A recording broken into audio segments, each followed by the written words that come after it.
Bonjour à tous, je suis très heureux de vous retrouver pour un nouveau numéro de Terre d'Info, le débat de Campagne TV, vous le savez. Débat totalement interactif parce que vous pouvez vous aussi intervenir en direct pour poser nos questions à nos invités. Pour cela, c'est très simple, vous allez sur notre site internet www.campagnetv.com ou alors nos réseaux sociaux qui sont très actifs. On est à plus de 15 000 fans sur la page Facebook et nous avons aussi notre hashtag Twitter Campagne TV. Alors n'hésitez pas à participer à ce débat consacré aujourd'hui à la crise de l'élevage. Vous le savez, les éleveurs français dépriment face aux charges grandissantes de leur exploitation et à la faible valorisation de leurs produits. Aujourd'hui, ils ont des difficultés. Alors comment faire en sorte que ce secteur redevienne attractif et rentable ? Quelles solutions doit-on développer pour développer les produits auprès du consommateur ? Comment sortir donc de cette crise de l'élevage ? Réponse avec nos invités aujourd'hui que je vais vous présenter. Tout d'abord, Jérémy Decercle, bonjour. Bonjour. Vous êtes éleveur bovin en Saône-et-Loire, c'est ça ? Oui. Donc vous êtes aussi membre des jeunes agriculteurs. Parlez-nous juste un peu en présentation de votre exploitation. Vous élevez quel type de vaches ? Donc des vaches allaitantes charolaises, de race charolaise. En Saône-et-Loire, sur une exploitation de 110 hectares et je fais naître une cinquantaine de veaux. Cinquantaine de veaux, voilà. Pour combien de vaches, pour qu'on comprenne bien C'est à peu près 50 vaches et leur suite, ça fait une centaine, entre 100 et 120 têtes sur l'exploitation qui vivent annuellement. Voilà. Essentiellement des vaches pour faire de la viande. Voilà, essentiellement, que ça. C'est intégralement de la viande, pour produire de la viande. Et puisque vous êtes JA, ça veut dire que vous êtes installé dans le cadre familial ou vous êtes... Oui, j'ai repris l'exploitation de mon père, donc en 2008. Je me suis installé en 2008 à la suite de mon père. Voilà. Très bien. En face de vous, René Laporte, bonjour. Bonjour. Donc, vous êtes ingénieur agronome de formation, c'est ça? On dit aussi zootechnicien? Zootechnicien également, oui. Ça veut dire que vous êtes spécialiste de tout ce qui est bétail et viande? Voilà. Et vous êtes auteur, on va le montrer, du livre La viande voit rouge, que vous avez écrit avec Pascal Messan et que nous avons aux éditions Fayard. Et là aussi, vous avez un réquisitoire plutôt pro-viande et on en discutera en tout cas tout au long de... c'est une réponse à toutes les questions qui sont actuellement posées posées à la société sur la place de la viande, parce qu'il y a tellement de critiques. On l'évoquera, je pense, tout à l'heure sur, j'allais dire, l'ambiance générale de la production de viande. Mais il y a tellement de critiques qu'à un moment, on a voulu dire, attendez, il y a quand même un certain nombre d'arguments factuels, positifs, et on les a mis dans ce livre. Ce n'est pas un plaidoyer uniquement, c'est les arguments pour et contre. Il y a parfois aussi, on fait remarquer qu'il y a des choses qui peuvent être améliorées dans la production de viande. Mais globalement, on a voulu resituer le débat là où il doit être. Allez, maintenant que nos invités sont présentés, on va évidemment s'intéresser à cette filière, l'élevage, qui est en crise en France aujourd'hui. Et je vous rappelle qu'en fin d'émission, nous allons être notre expert, qui aujourd'hui est Gilles Luneau de Global Magazine, qui viendra titiller nos invités en fin d'émission. Et n'oubliez pas vos questions, là aussi, sur notre site internet et sur nos réseaux sociaux associés. Alors, Jérémy, si on veut, vous qui êtes un jeune agriculteur, un jeune éleveur, si on veut faire le point sur, justement, les difficultés de la filière aujourd'hui, on parle beaucoup d'une déprime des éleveurs aujourd'hui. Quelles sont pour vous les principales causes de cet état d'esprit ? Donc je pense que déjà assez simplement pour expliquer ce qui ne va pas aujourd'hui dans la filière bovin allaitant, et en tout cas ce qui rend un peu déconcertant les agriculteurs qui vivent dans cette filière-là, c'est qu'on n'arrive pas à répercuter le coût de production de nos animaux par rapport au prix de vente de ceux-ci. Donc en gros, aujourd'hui, les hausses de charges sur tous les intrants de nos exploitations qui servent justement à la production de nos bovins et donc les charges d'alimentation, les charges de mécanisation pour alimenter les bovins ou produire des produits comme le foin pour alimenter les bovins, sont devenus de plus en plus imbuvables, et aujourd'hui le prix de vente n'est plus en adéquation, le prix de vente de nos bovins avec le coût de revient. Donc il suffirait, mais ce n'est pas une mince affaire, que le prix de nos bovins augmente de quelques centimes par kilo de viande produite pour que l'équation soit résolue. Mais aujourd'hui, ce n'est pas le cas. On est à des prix de vente moyens d'il y a 20 ans Donc aujourd'hui, enfin, pour vous donner un ordre de prix, en fonction de la catégorie des animaux vendus, ça varie entre 3,50 € et 4,10 € par kilo de viande produite. Et c'est des prix qu'on avait déjà il y a 20 ans, alors que les coûts, par exemple, de mécanisation, la ferraille a pris 50 à 60%. Et donc voilà, on n'arrive plus à répercuter ces marges. Ces coûts, et donc on n'arrive plus à faire de marge directe sur les exploitations. René Laporte, quand Jérémy parle effectivement de coûts de mécanisation qui est plus important, il y a aussi des coûts d'alimentation, hein, Jérémy l'a cité. Pourquoi ce coût augmente alors que finalement, on ne voit pas pourquoi le foin pourrait coûter plus cher aujourd'hui, quoi? Je pense que les coûts augmentent parce que d'abord, l'inflation touche aussi bien le monde agricole que le monde économique et donc l'augmentation des prix, que ce soit les intrants, carburants, ainsi de suite. Intrants pour nos téléspectateurs, c'est quoi en fait? C'est tous les produits qui servent à faire la production. Donc il y a par exemple le fuel, bon, il augmente pour tout le monde et il augmente pour les agriculteurs.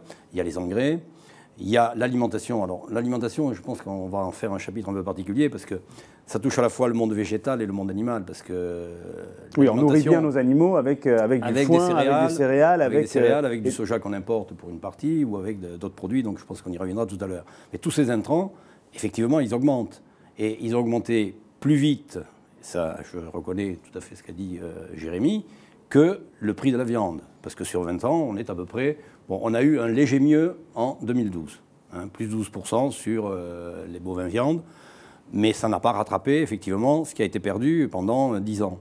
Mais je crois que, pour situer le problème de manière plus générale, moi je dirais qu'il y a trois facteurs actuellement qui sont en crise dans le monde de l'élevage. Il y a un facteur économique. Le secteur est en déclin puisque les moyens de production, c'est-à-dire le nombre de bovins allaitants ou laitiers, est en train de diminuer. Tous les ans, on perd 1 à 2% du capital cheptel, en nombre de têtes. Donc si on a moins de têtes, on aura petit à petit moins de viande. La consommation baisse en même temps. On est sur un train de moins 1, moins 2% par an. Il y a un facteur financier. Le revenu des éleveurs est le plus bas de toutes les catégories. Éleveur bovin viande est le plus bas. On parle de 12 000 €, 12 à 15 000 € par an. Entre 12 et 15 000 €. Je ne suis pas un expert, mais je pense que ces chiffres-là sont bons. Les éleveurs laitiers sont un peu mieux, 25 000, et les céréaliers sont à 75 000. Et je pense qu'il faudra parler de ce gap, parce qu'à mon avis, ça pèse beaucoup sur le monde agricole. Et puis, il y a un troisième facteur, qui je l'appelle facteur sociétal, bon, c'est ce qu'on évoque dans le livre, c'est qu'il y a une telle masse d'attaques contre l'élevage, contre la viande, que finalement, la place de l'élevage est contestée dans la société. C'est-à-dire que maintenant, vous rencontrez des gens qui vous disent à quoi ça sert d'élever des animaux, on peut s'en passer, on peut manger que des céréales, c'est mauvais pour votre santé, ça détruit la planète. Et je crois que cet ensemble fait aussi que les éleveurs peuvent être un peu en déprime, parce que la société est contre eux. Alors la société, c'est ce que vous ressentez, vous qui vous êtes installé récemment, parce que vous avez repris l'exploitation, c'est-à-dire que vous y croyez quand même? Ah oui, non, mais j'y crois, et puis il y a quand même de l'espoir, et bien sûr des perspectives qui sont quand même pas forcément toutes mauvaises. Donc on y croit, mais c'est vrai, comme disait M. Laporte, on ressent quand même un manque de considération, et je dirais pas que non plus de la société, mais aussi du monde politique. Je les mettais dedans. Vous les mettez dedans, ben voilà, on a besoin aussi de plus. On dit assez souvent qu'un éleveur, qu'un agriculteur a autant besoin de considération que de revenus. Mais aujourd'hui, je pense que oui, on a quand même un petit peu besoin de revenus aussi, parce que quand on n'a ni l'un ni l'autre, ça commence à être un peu désolant, quoi. Donc après. Donc, je ne sais pas si on passe tout de suite à ce sujet-là, mais en tout cas, sur la considération de la société et tout ça, je pense que le rôle du politique est important aussi. Donc, de refaire comprendre aussi à l'ensemble de la société l'intérêt économique, sociétal, même environnemental de l'agriculture, quoi. Et donc, ça, c'est important aussi pour nous qu'on parle des agriculteurs et du travail des agriculteurs un peu plus positivement. Et même du territoire, parce qu'il ne faut pas oublier que l'élevage, ça s'inscrit aussi dans des zones où on ne pourrait pas cultiver autre chose.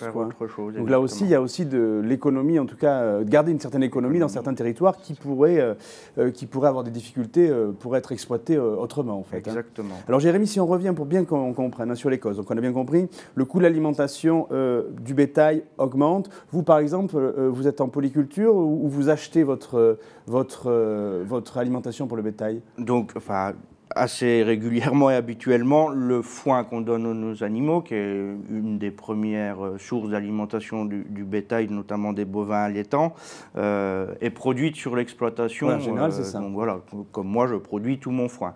J'ai pas de céréales sur mon exploitation. Donc vous êtes moins dépendant, j'allais dire, de l'augmentation du cours des céréales aujourd'hui, puisque vous achetez moins à l'extérieur. Le problème, c'est qu'on nourrit pas que les bêtes qu'avec du foin. Donc du coup, on est obligé de faire rentrer sur l'exploitation des produits complémentaires, des produits céréaliers, donc du soja, des compléments alimentaires pour que ça, vous êtes obligé de l'acheter. Et ça, on est obligé de l'acheter quand même. Et en fonction des zones où on se trouve et où on exploite, on peut ou on ne peut pas faire de céréales et donc produire de céréales. Moi, je sais qu'on a arrêté la production de céréales sur l'exploitation parce que c'était plus rentable. Le potentiel agronomique des sols ne permettait pas de rendre rentable une production de céréales. Mais aujourd'hui, par exemple, on y reviendra peut-être si on cause un petit peu sur la PAC, si on pouvait retourner, admettons, 15 à 20% de notre surface sur l'exploitation, ça pourrait permettre de minimiser les coûts d'alimentation complémentaires de nos animaux.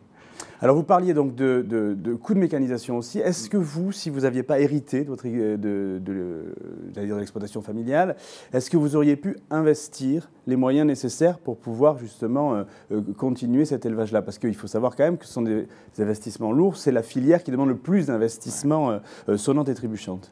La problématique, en tout cas, c'est déjà la banque qui nous aide, qui nous prête de l'argent, et c'est souvent eux qui sont les plus réticents, parce que la problématique qu'on rencontre dans l'élevage, c'est que le capital dans lequel on investit n'est pas rentable aujourd'hui, ou ne l'est pas assez en tout cas.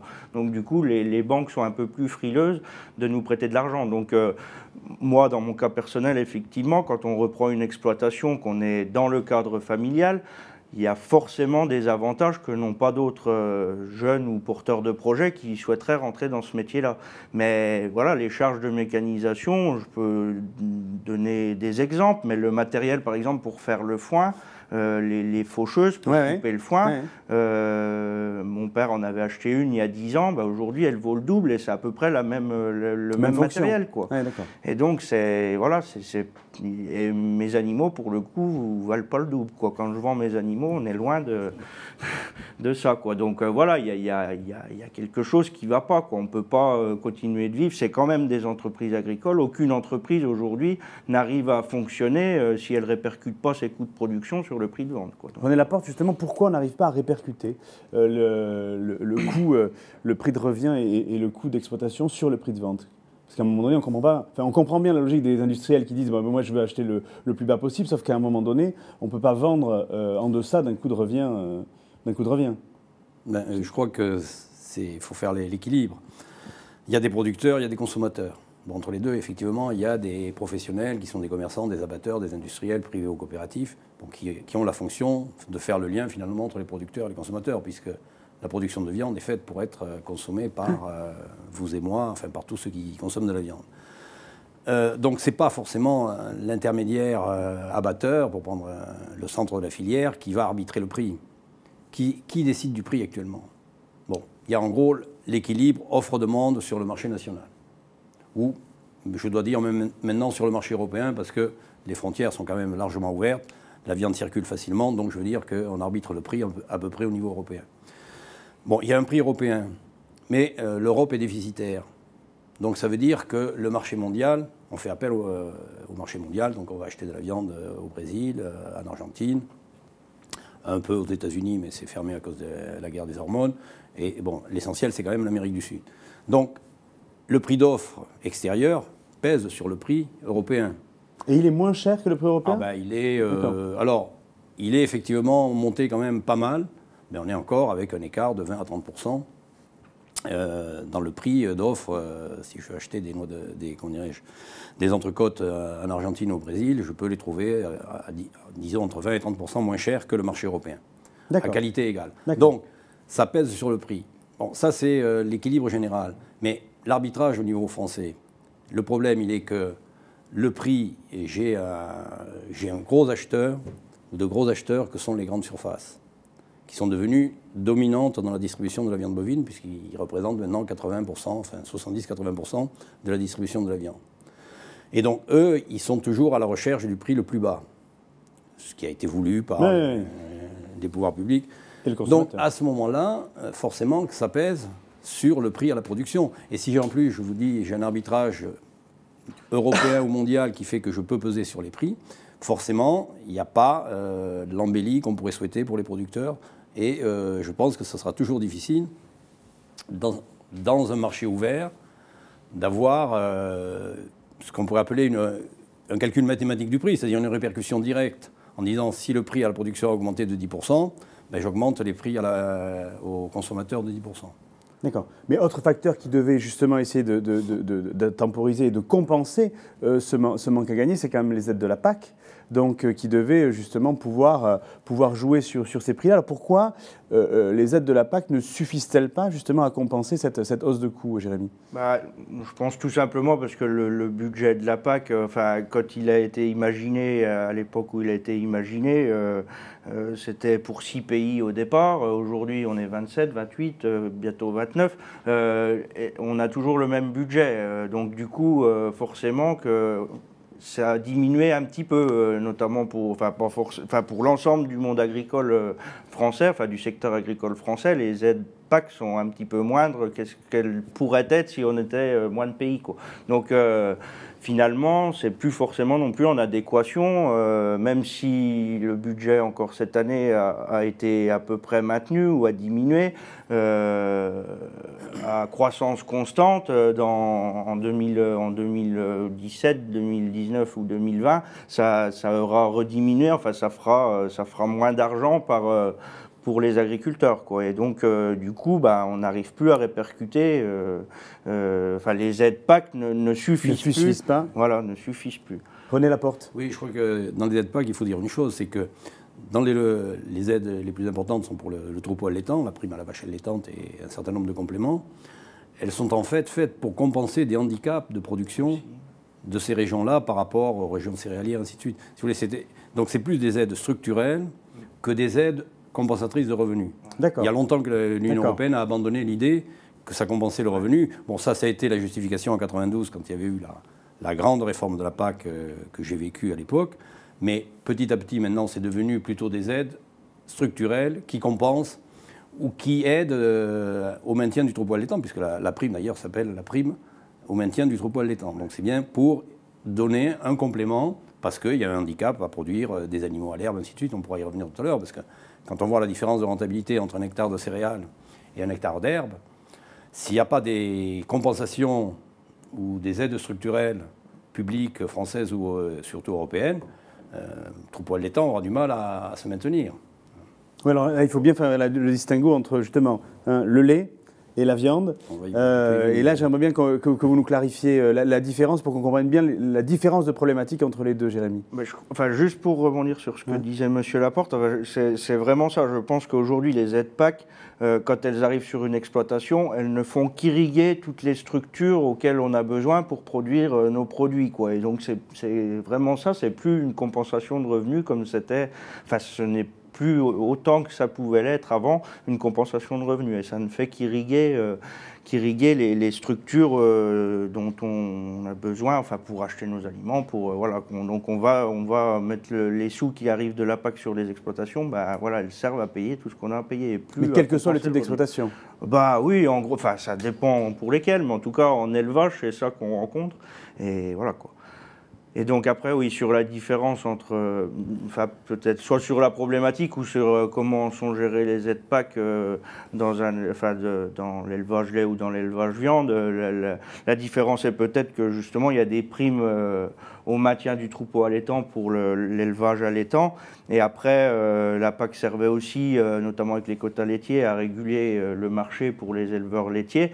Mais les éleveurs laitiers, comme tout agriculteur, ont aussi en fonction de la zone où ils sont agriculteurs, où ils exploitent, ont aussi des aides en fonction du territoire, donc des aides compensatoires au handicap naturel. C'est comme ça que ça se nomme. Donc voilà les différences entre les deux, quoi. Après, sur la problématique, on y reviendra peut-être, que peuvent rencontrer les éleveurs laitiers. D'accord. Alors pour bien comprendre, on essaie de comprendre enfin, tous les enjeux, en tout cas, et toutes les problématiques que vous avez sur cette filière-là.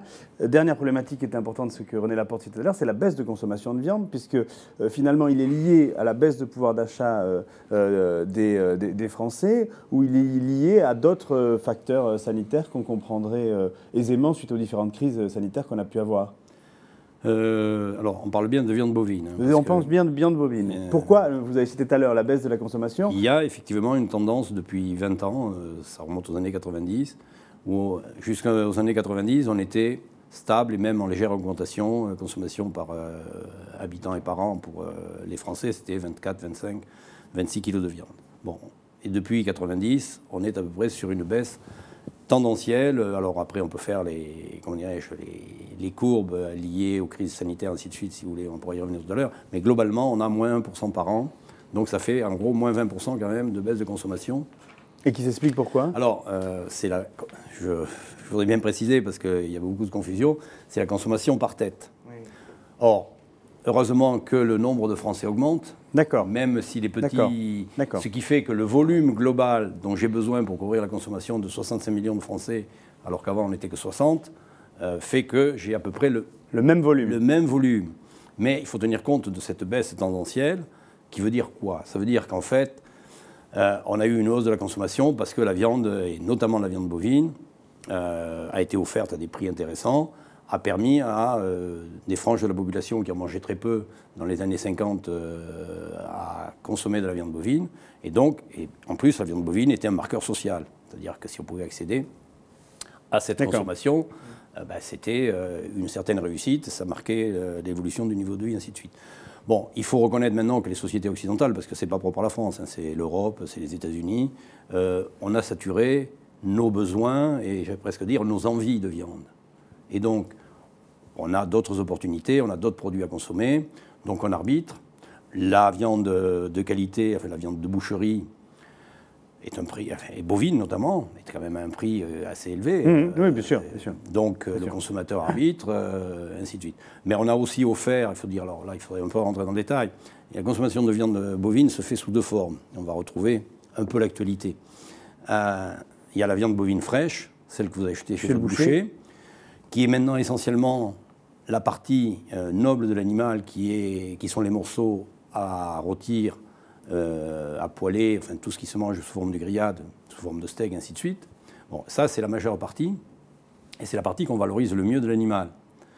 Et puis il y a toute la partie quartier avant, les muscles qui avant allaient d'ailleurs au pot-au-feu, braisés, les mirontons et autres, enfin toutes les recettes que vous connaissez, qu'on a remplacées, puisque maintenant on cuisine beaucoup moins, par effectivement beaucoup de steak haché, qui a été, j'allais dire, le transfert technologique.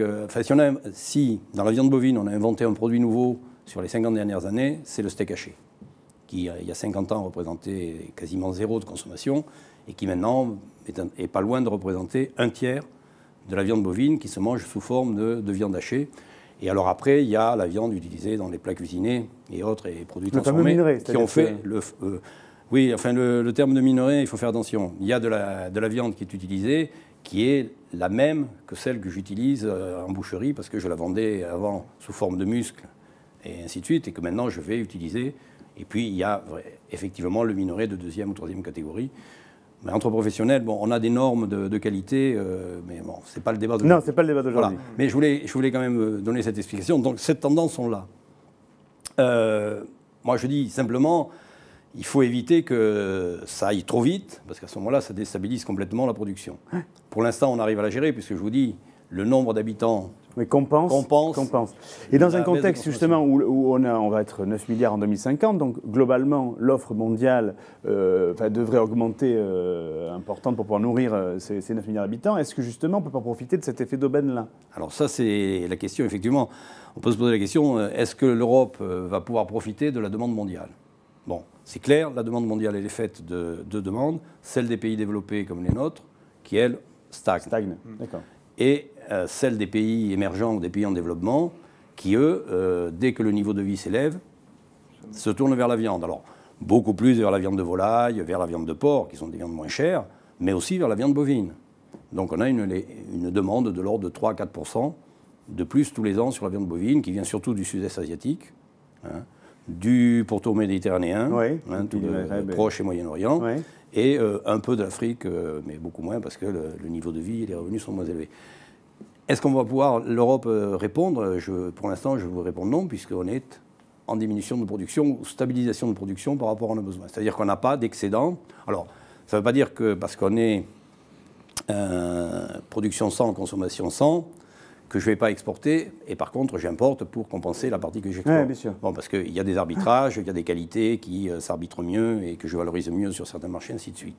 Bon, ça c'est le commerce, mais globalement je n'ai pas de disponible pour exporter, donc je ne suis pas exportateur très pushing, comme peut l'être le Brésil, l'Australie, l'Argentine moins, parce qu'on pourra évoquer le problème de l'Argentine qui pourrait nous arriver chez nous quand on évoquait justement le fait de labourer des terres pour faire des céréales. Alors justement, donc on a parlé de la diminution du nombre de têtes en France, on a parlé de la baisse de la consommation, on a vu les coûts de production qui augmentaient. On va essayer maintenant de passer dans la deuxième partie de ce débat, c'est-à-dire justement quelles solutions on peut trouver à la fois pour maintenir, voire développer la consommation en France et à l'export si besoin est. Quelles solutions vous étudiez justement pour enrayer ce déclin et relancer la filière avec les jeunes agriculteurs, Jérémy? Donc, les 2-3 pistes de travail qu'on essaye de proposer à la fois l'ensemble de la filière, aux élus, aux politiques.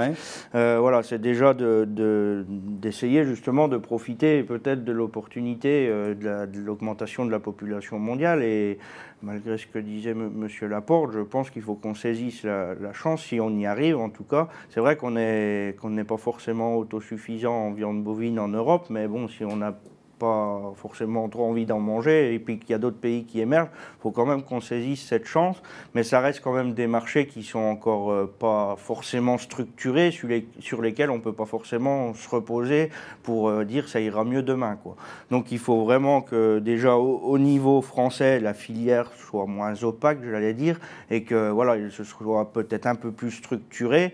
Ça veut dire quoi ça concrètement, pour qu'on comprenne en fait? En fait, comme là, on a vu là, bon, avec on va en parler, mais avec le scandale de la viande de cheval, qu'il y avait quand même quelques problématiques au sein de la filière. Mais encore une fois, pour l'instant, on a de la chance et j'espère que ça va continuer comme ça. Ça ne retombe pas sur les éleveurs et sur les agriculteurs qui, eux, je le pense et je le dis, font leur travail dans les conditions qu'on leur demande, avec la traçabilité qu'on leur demande. Aujourd'hui, par exemple, pour donner un exemple, quand un veau naît sur une exploitation, 7 jours après, il a déjà une carte d'identité avec le numéro de la mère, le numéro de son père. Et donc voilà, il est tracé jusqu'à ce qu'il parte de l'exploitation, soit pour aller à l'engraissement, soit pour être élevé ailleurs, ou soit pour être abattu, sa carte d'identité le suit. Donc au niveau de l'élevage, avant la transformation et voir le produit fini, la traçabilité est là. Mais voilà, après, il y a un peu d'opacité. C'est pas normal aujourd'hui qu'on arrive à des scandales comme on est arrivé.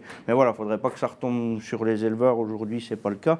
Donc voilà, donc il y a besoin un petit peu de plus de clarté dans la filière pour aussi redonner un peu de sens à l'alimentation et que les consommateurs soient un peu plus au courant de ce qu'ils ont dans leur assiette. Donc voilà, il y a de l'affichage. Enfin, le président de la République l'a dit dernièrement au salon que voilà, ils allaient mettre un point d'honneur à ce que l'étiquetage soit très clair pour les consommateurs. Après, il faudrait aussi que ce soit suivi par l'Europe. Pour l'instant, ça a l'air d'être encore pas forcément le cas à 100%, mais on ose espérer que ça évolue. Mais voilà, on a vraiment besoin déjà de clarté pour que le consommateur y voie un peu plus clair. Et après, après un peu plus interne à la filière et donc qui part du producteur jusqu'au transformateur, voire au GMS. Il faut qu'on arrive à s'entendre sur des grilles de prix, sur de la contractualisation, voilà, pour qu'on puisse valoriser au mieux nos produits. Donc nous, au sein des jeunes agriculteurs, on mise beaucoup sur le regroupement de l'offre, donc arriver à massifier l'offre pour qu'après on soit plus fort pour aller vendre nos produits, négocier,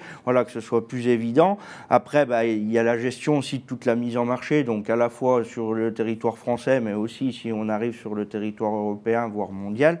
Et après, aussi ce qui pourrait nous rassurer, en fonction de ce qu'on réussit avec les propositions qu'on fait là, créer une caisse de sécurisation en cas de coup dur aussi pour les éleveurs. Donc, soit une caisse au niveau national, soit une caisse au niveau européen. Mais voilà, faut qu'au moins au sein de l'Europe, on arrive déjà, enfin au sein de la France, on arrive déjà à se comprendre, à s'entendre pour aller de l'avant. Et après que les Européens nous suivent, l'Europe nous suive du mieux possible. Allez, on va essayer de redécortiquer en tout cas toutes les pistes que vous avez énoncées. La traçabilité, René Laporte, alors évidemment, on a bien compris que Jérémy nous disait que la traçabilité jusqu'à l'abattoir, elle était quand même assez efficace et assez contrôlée et qu'il y avait peut-être des difficultés sur la traçabilité post-abattoir, c'est-à-dire au niveau des transformateurs.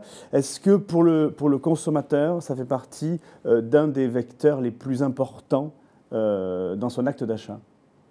Je pense que l'information du consommateur est primordiale aujourd'hui parce que le produit qu'il achète, il n'a plus en face de lui quelqu'un qui le lui garantit.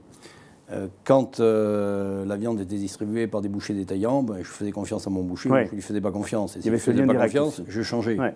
Bon, maintenant, la viande, elle arrive de façon anonyme dans les rayons des supermarchés, dans des barquettes. Donc, il est évident que l'information doit être bien faite, mais il faut éviter... bon, maintenant, c'est un peu la faute des industriels aussi, mais pas que dans la viande. C'est qu'on a tendance à vouloir tout mettre sur la barquette, auquel cas le consommateur, il ne sait plus rien. Oui, trop d'informations tue l'information. C'est un moyen, si vous voulez, d'éviter de dire la vérité. Donc, il faut simplifier les choses. Et le scandale des lasagnes au cheval, je vais dire, illustre parfaitement la question. Parce que, qu'est-ce qui s'est passé en 96-2000 ? On a effectivement identifié le produit, notamment sur son origine, et également sur catégorie, type racial, ainsi de suite, je passe, le lieu d'abattage, tout. Mais ça va jusqu'au consommateur final, pour la viande de boucherie vendue en l'état, que ce soit chez le boucher, que ce soit dans une GMS, ou que ce soit d'ailleurs dans les restaurants. Toute la restauration collective est concernée. On a laissé de côté ce qu'on appelle les produits transformés. Oui. C'est-à-dire notamment les fameuses lasagnes avec un peu de viande, la moussaka, enfin tous les plats cuisinés, tout ça. Ouais. Parce qu'effectivement, à l'époque, les industriels ont fait valoir que c'était trop compliqué, qu'on mélangeait des viandes ayant des origines très différentes, la viande belge, la viande allemande, la viande française. Bon, c'est vrai que dans les process, c'est la réalité. Ça n'empêche qu'on peut la tracer. D'abord, on peut éviter de mettre du cheval à la place du bœuf. Parce que ça, c'est une fraude. Ça, c'est de la fraude. C'est de la fraude. Et bon, là, il n'y a même pas besoin de texte, je veux dire, pour suivre ce qu'il faut. Ouais. Mais globalement, il n'y a pas de raison qu'on ne donne pas l'origine de la viande qui est utilisée dans les plats cuisinés. Mais j'irai plus loin. On peut donner aussi l'origine des céréales. On peut aussi donner l'origine, par exemple, des matières grasses qui sont utilisées. Parce que vous avez suivi, comme moi, les derniers scandales de l'huile d'olive qui part d'Espagne, passe par l'Italie, revient en France. Change quand même, semble-t-il, de nationalité. Je veux dire, ce problème des plats cuisinés, des produits transformés, globalement, sur lequel le consommateur n'a aucun moyen de juger du produit quand il l'achète. Ouais. En plus, il est souvent surgelé, donc vous voyez encore moins, il est impacté, donc vous voyez encore moins. Donc il va s'apercevoir de la qualité du produit que quand il va le consommer. C'est trop tard. Donc là, je serais même plus pushing que le ministre. Il faut mettre tout sur la table. Et il est assez facile d'étiqueter des plats simplement en restant sur les ingrédients principaux et en disant par exemple l'origine des matières végétales qui sont utilisées, notamment pour les farines. Est-ce que c'est des céréales? Est-ce que c'est du riz? Est-ce que c'est du maïs? Est-ce que c'est un mélange? Parce que bon, je connais un peu le sujet. L'origine de la viande, l'origine des matières grasses utilisées. Est-ce que c'est du beurre, de la margarine, de l'huile de palme, de l'huile d'olive, ainsi de suite? Alors vraiment toute la fiche d'identité du produit. Il faut rester sur 2-3 produits, parce que c'est pas la peine de faire une liste à l'après-vert de 50 ingrédients où personne ne voit plus rien, parce qu'on vous met exhausteur de goût, on vous met acidifiant, ensuite gélifiant et autres. Donc là-dessus, je pense, moi je suis persuadé qu'il y a quelque chose à faire et qu'il est urgent de faire quelque chose. Alors au niveau français, je pense que les autorités sont maintenant convaincues. Bruxelles, il va falloir plaider un bon moment parce que je connais un peu Bruxelles aussi. Vous avez les Anglais qui sont très pushing pour dire il faut y aller, puisque c'est eux qui ont découvert, qui ont effectivement été à l'origine de la découverte de ce problème de viande de cheval. Mais quand ils arrivent à Bruxelles, ils sont beaucoup moins pushing. Ils sont plus frileux. Ils sont beaucoup plus frileux. Ils disent non, c'est trop compliqué, il ne faut pas le faire, ça coûte cher, ainsi de suite. Non, il faut le faire. Maintenant, il ne faut pas oublier une chose, c'est qu'on est sur des produits pas chers. Et que là, il y a un arbitrage que je ne sais pas faire, que personne ne sait faire, c'est est-ce qu'on peut payer l'alimentation, est-ce qu'on est prêt à payer l'alimentation plus chère? Oui, est-ce que si mes lasagnes coûtent 1 euro, si elles passent à 1,50 €, si est-ce que le consommateur va pouvoir l'acheter? Pour être honnête aussi, connaissant les coûts des différents facteurs, sur un produit transformé, 80%, c'est des facteurs externes à l'origine de la matière première. D'accord. Donc, c'est les frais de main-d'œuvre, c'est les machines.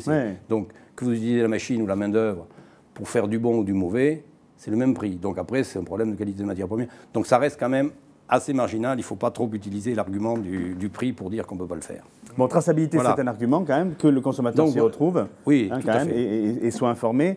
Jérémy parlait de la contractualisation. Ça aussi, il faut nous expliquer. Ça veut dire que vous voulez vous regrouper pour pouvoir assurer un volume, pour pouvoir contractualiser avec qui? Avec des grandes surfaces, avec des industriels type de la restauration collective, c'est ça? Ça peut être ça. Enfin, en tout cas, voilà, M. Laporte l'a dit, il y a un produit, avant d'arriver sur l'étal d'un supermarché, il traverse un certain nombre de mains, un certain nombre de structures. Enfin, voilà, quand il passe de l'éleveur à l'acheteur le revend soit dans un autre élevage pour qu'il soit engraissé, qu'il le revend après un abattoir. Enfin, voilà, il y a une multitude d'intermédiaires. Donc ça, déjà, pour arriver à un prix de vente, pour nous, en tout cas, ou en tout cas, diminuer un peu les marges de chacun pour peut-être que le prix de vente du producteur soit un peu plus élevé, ça, c'est déjà une première piste. Et après, la contractualisation, voilà, c'est soit avec la grande surface en direct, enfin avec des GMS, soit avec des collectivités qui pourraient nous amener à travailler sur la restauration hors domicile, donc dans les collèges, dans les lycées, arriver à trouver des moyens de contractualiser. Et c'est aussi des facteurs de sécurisation pour les éleveurs. Quand on sait, si on a une partie de notre production qui est contractualisée, on connaît le prix, c'est quand même plus facile d'avoir de la lisibilité sur la comptabilité finale de l'exploitation et ce qu'on risque de dégager en fin d'année, quoi. Donc voilà, la contractualisation, on n'a pas forcément encore de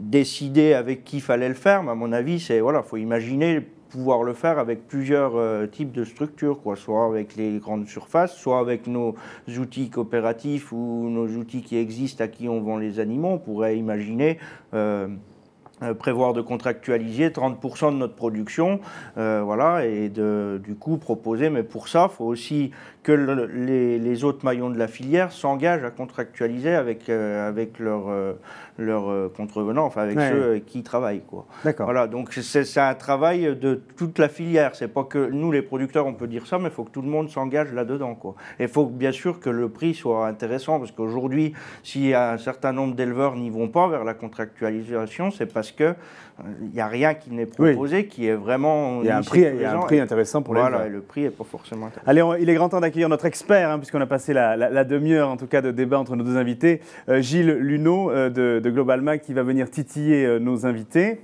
Je vous rappelle que si vous voulez poser vos questions à nos invités en fin d'émission, c'est très simple. C'est nos réseaux sociaux, la page Facebook, notre Twitter, y compris notre site www.campagne-tv.com. On parlait de la contractualisation. René Laporte, pourquoi, où se situent les freins au sein de la filière aujourd'hui?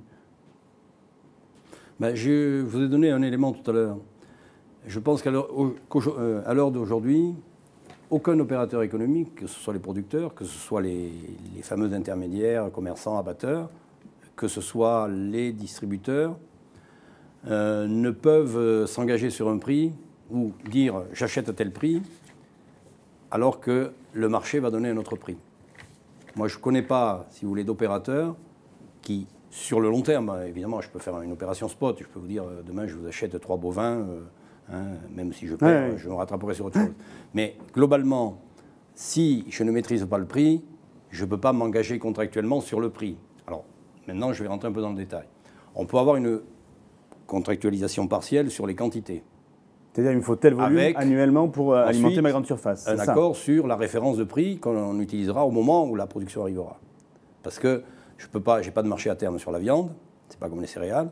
Donc je ne peux pas dire aujourd'hui, nous sommes au mois de mars, au mois de juillet, je vous achète les broutards tel prix ou les bovins finis tel prix.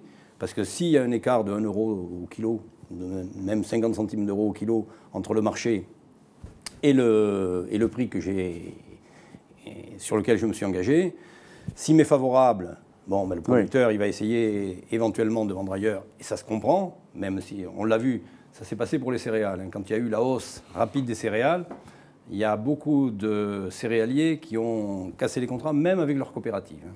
Bon, moi je dis, ça, si les contrats sont bien verrouillés, on peut aller devant les tribunaux, mais on ne va pas aller devant les tribunaux pour ce genre de choses. Donc je veux dire, il faut parler des choses concrètement.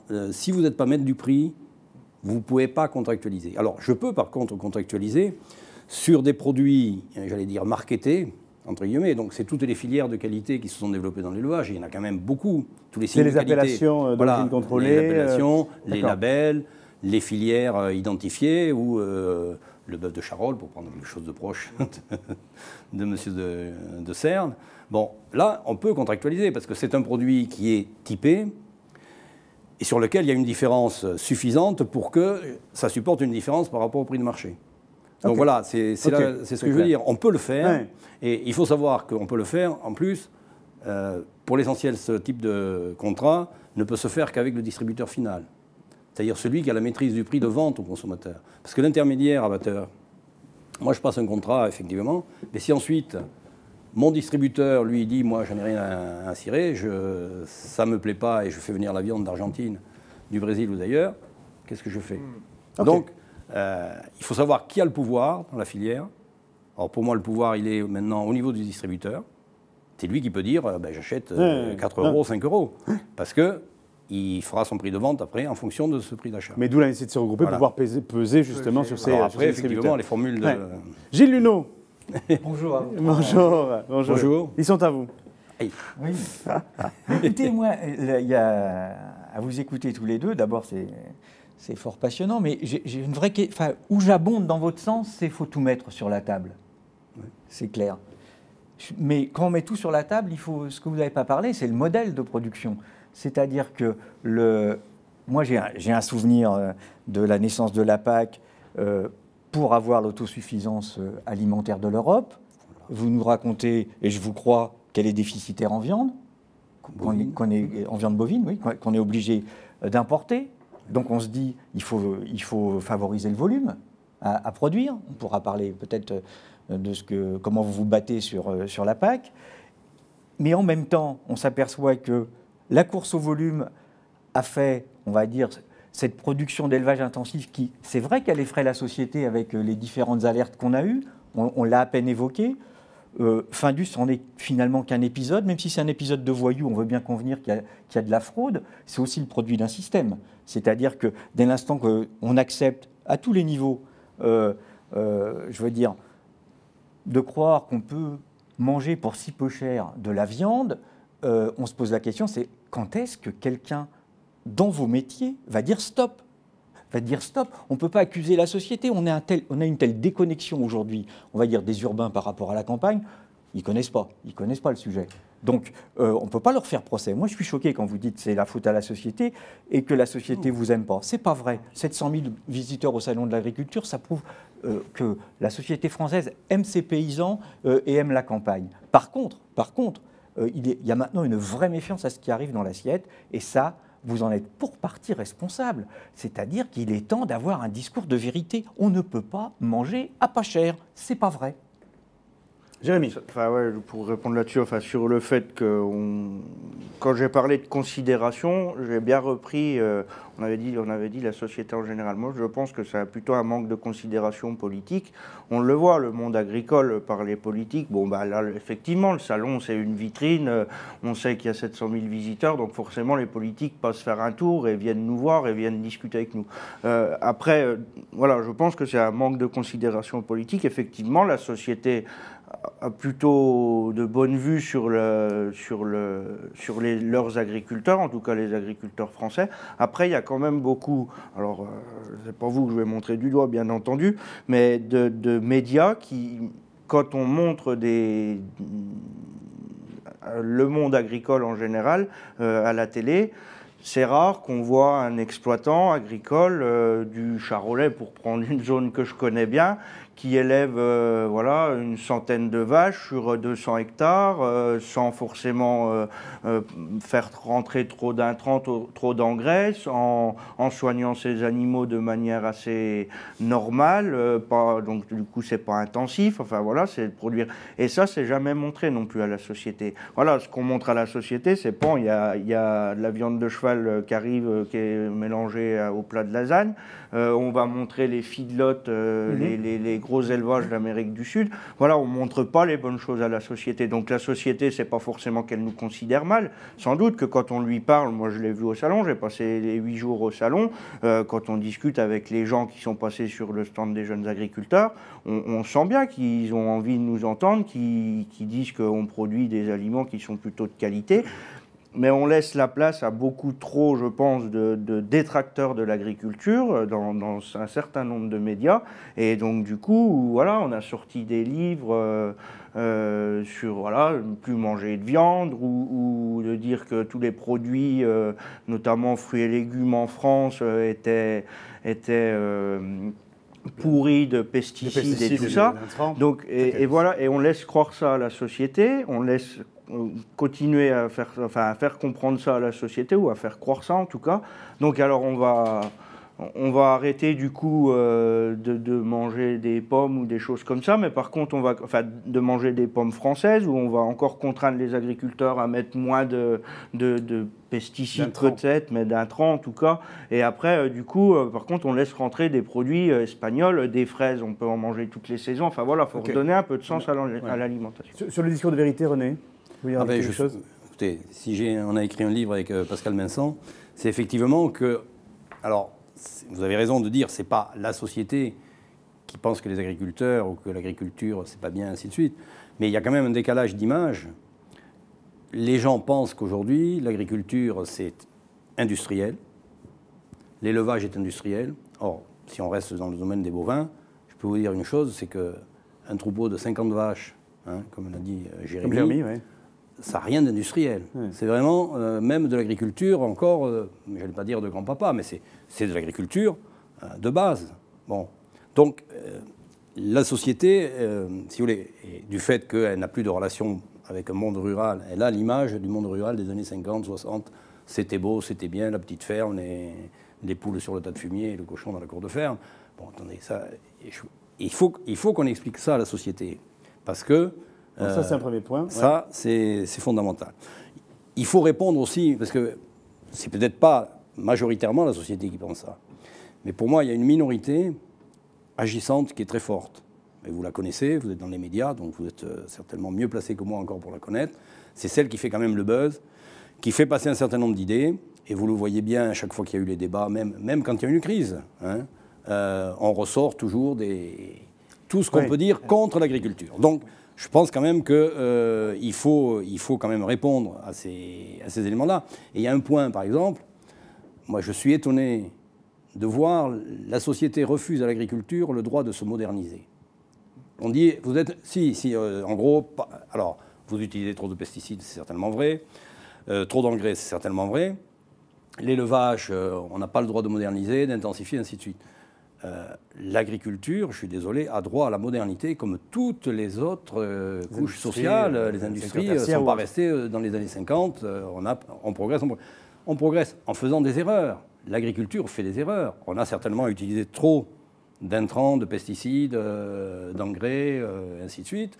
Dans l'élevage, on a parfois intensifié, alors ça concerne plus le porc et la volaille, au-delà du raisonnable. Et on est en train d'ailleurs de revenir lentement mais sûrement en arrière.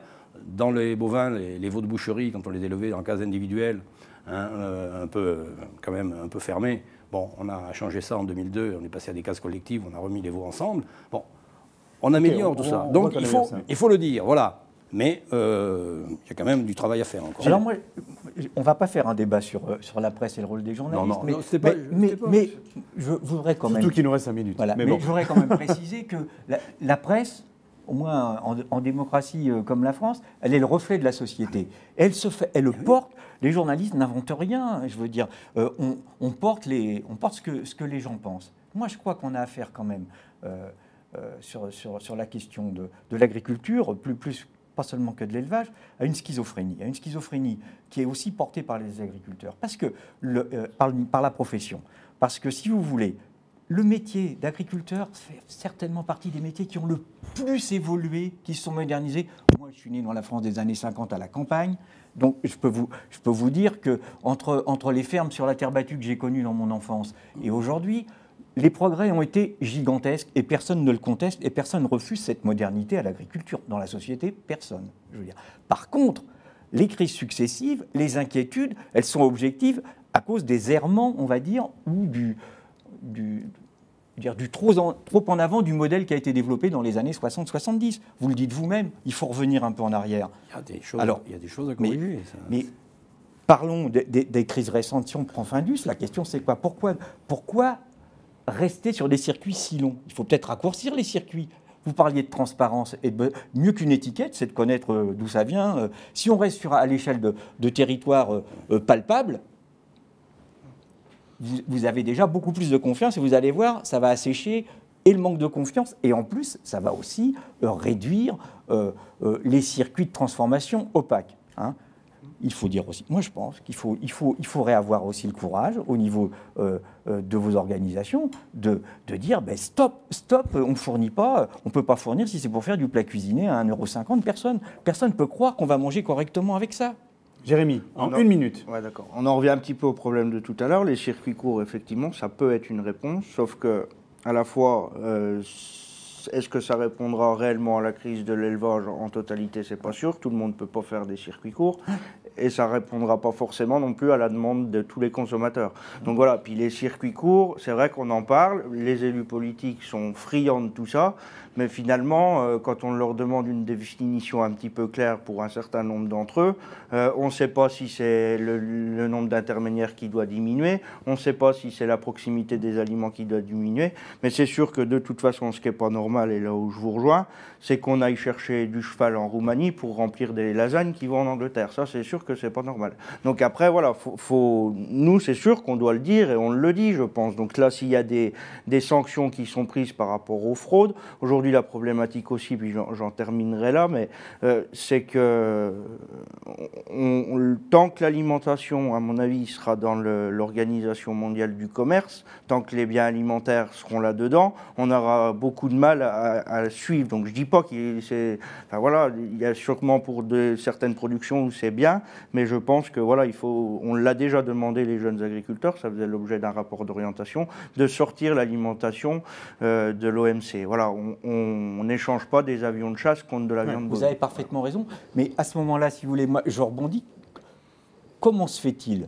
Vous avez quand même un vrai poids politique au niveau des négociations. Comment se fait-il qu'au niveau de la PAC, on voit bien les rapports, ils se discutent en ce moment au Parlement européen, ça ne va pas faciliter l'élevage, hein.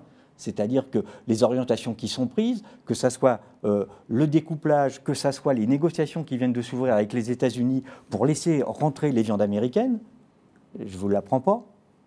Je veux dire, comment se fait-il que, vu le poids quand même quotidien de l'alimentation, vu le poids de vos organisations, vous laissiez passer ça à la PAC?